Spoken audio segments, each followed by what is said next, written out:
میں شیخ الاسلام رحمہ اللہ نے یہ ذکر کیا ہے کہ جیسے ہر دور کے اندر انبیاء کے دشمن آتے رہے اور توحید کے مخالفین آتے رہے، اسی طرح ہر دور کے اندر آتے رہیں گے۔ اور شیخ الاسلام نے ایک دلیل بڑی اچھی ذکر کی ہے کہ حقیقت میں یہ جو توحید کے مخالفین ہیں، حقیقت میں یہ شیطان ہے، اور ان شیطانوں کا جو سردار ہے نا، اس نے ایک بات کی تھی ابلیس نے، کب؟ جب اللہ رب العزت نے اس کو راندہ درگاہ قرار دیا تھا اور اس کو اللہ تعالیٰ نے کہا تھا کہ تم جنت سے نکل جاؤ، دفع ہو جاؤ، میری رحمت سے دور ہو جاؤ، تو اس ابلیس نے کیا کہا تھا؟ اس نے کہا تھا کہ میں تیرے سیدھے راستے پہ بیٹھوں گا، تاک لگا کے بیٹھوں گا، اور پھر ان لوگوں کی یعنی آدم کی اولاد کے سامنے سے بھی آؤں گا، پیچھے سے بھی آؤں گا، دائیں طرف سے بھی آؤں گا، بائیں طرف سے بھی آؤں گا۔ اور اس نے کہا تھا وَلَا تَجِدُ أَكْثَرَهُمْ شَاكِرِينَ، اللہ تو ان میں سے زیادہ تر لوگوں کو اپنا شکر گزار بندہ نہیں پائے، یہ زیادہ تر لوگ تیرے ناشکرے ہوں گے۔ تیری نعمتوں اور تیرے احسانات، تیری نعمتوں اور تیرے بے شمار احسانات اور تیری انگنت نعمتوں کے باوجود، بے شمار احسانات کے باوجود، اللہ یہ تیری عبادت نہیں کریں گے، اور تیری عبادت میں یہ غیروں کو شریک کریں گے، یہ غیروں کو، کسی کو داتا کہیں گے، کسی کو غوث کہیں گے،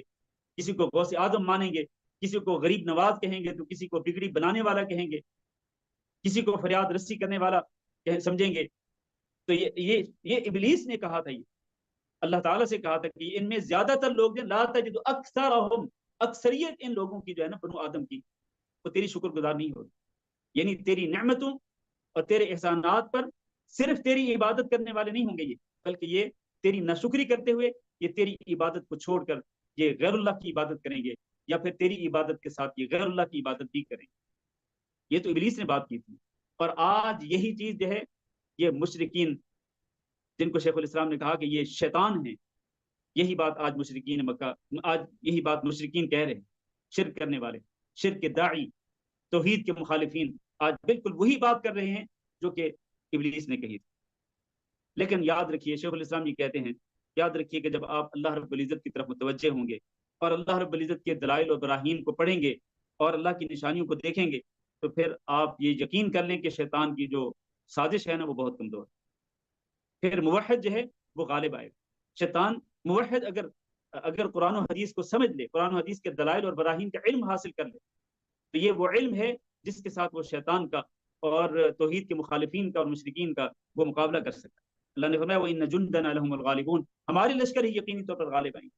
تو اللہ کے لشکر کون ہیں؟ اللہ کے لشکر موحدین ہیں، اللہ کے لشکر شرک کرنے والے لوگ نہیں ہیں، جو موحد ہیں، اللہ کی توحید کو جنہوں نے مضبوطی سے تھاما ہے، پکڑ رکھا ہے، جس پہ استقامت اختیار کی ہوئی ہے، ثابت قدمی اختیار کی ہوئی ہے، یہ اصل میں یہ اللہ کے لشکر ہیں جو کہ غالب رہیں گے، اور ان پر کوئی غالب نہیں آ سکے گا۔ لیکن اس کے ساتھ ساتھ شیخ الاسلام کہتے ہیں کہ اصل میں یہ جو علم ہے نا، یہ بہت بڑا اسلحہ ہے، قرآن و حدیث کا علم ایک بہت بڑا اسلحہ ہے جس کے ساتھ آپ توحید کے مخالفین کا مقابلہ کر سکتے ہیں، علم کے ساتھ، قرآن و حدیث کے علم کے ساتھ آپ مقابلہ کر سکتے ہیں، اور شبہات کو رد کر سکتے ہیں، شبہات کو آپ اپنے آپ سے دور رکھ سکتے ہیں، شبہات کے فتنے سے آپ اپنے آپ کو بچا سکتے ہیں علم کے اسلحے کے ساتھ۔